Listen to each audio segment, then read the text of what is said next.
Once again welcome back to my channel. आज के market में ऐसे बहुत सारे एडवांस्ड ट्रेडर्स है और फ्रेश ट्रेडर्स है जिनको ये नहीं पता basic concept of stock market क्या है। मैंने सोचा let's discuss about basic concept of stock market. अगर आप बिजनेस कर रहे हैं तो आपको एक कैपिटल की जरूरत पड़ेगी, क्योंकि पहले आप अपने प्रोडक्ट को बनाएंगे, उसके बाद सेल करेंगे, सेल करने के बाद आपको पैसे मिलेगा, तो then you can calculate whether it is a profitable और लॉस मेकिंग। सो पहले आपको प्रोडक्शन करना है और सेलिंग एक्टिविटीज करना है। उसके लिए बिजनेस को सरवाइव करने के लिए आपको पैसा चाहिए। So when you start business initially you need a capital. If you want to open a Demat account in Zerodha and Upstox, links given in description. Please click on link and follow instructions. Even though you have Demat account already, other than Zerodha and Upstox, I suggest you to open new one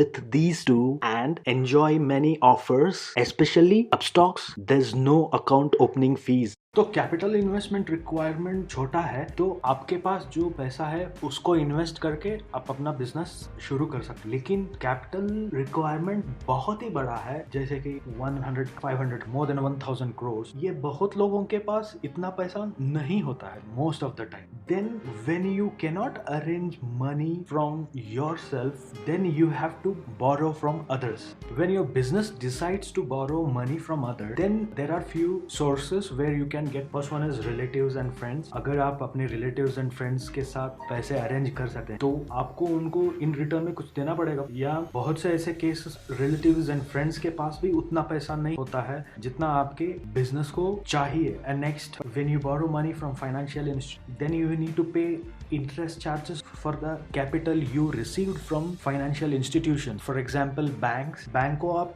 ज्यादा interest देना पड़ेगा। समझो कि आप अपने capital के लिए अगर आप 1000 करोड़ बैंक से ले लिया, फॉर एग्जाम्पल आपको 10% इंटरेस्ट देना पड़ेगा, तो आपको सालाना 100 करोड़ रुपए इंटरेस्ट में देना पड़ेगा। तो कंपनी के बहुत सारे एक्सपेंसेस बढ़ जाएगा। Then profit margin will be very less. So what big business does, they will choose public option to gather investments for their business. Public से पैसा मांगते हैं, उसके बदले उनके बिजनेस में पब्लिक को शेयर दे देंगे। When public buys share in a business, they are the kind of owners in the company on proportion ratio how much they invest. तो पब्लिक को कोई इंटरेस्ट देना नहीं है, पैसा वापस देना नहीं है, तो बड़े बिजनेस को पब्लिक से पैसा उठाना, this is the best way to gather investment. Business public को शेयर बेच के अपने बिजनेस के लिए इन्वेस्टमेंट इकट्ठा करते हैं through initial market bye releasing IPO. IPO market में क्या होता है, पब्लिक डायरेक्टली कंपनी से शेयर खरीदते हैं अपने पैसे देकर। उसके बाद secondary market comes into picture. Secondary market में क्या होता है, लेन देन का ट्रेडिंग, शेयर्स बाय करो, शेयर्स को सेल करो, ये सब चलता रहता है। That is called secondary market. इस सेकेंडरी मार्केट को चलाने के लिए there are so many institutions, for example NSE and BSE, these two are mainly operating in India as of now. NSE का मतलब होता है नेशनल स्टॉक एक्सचेंज, बीएसई का मतलब होता है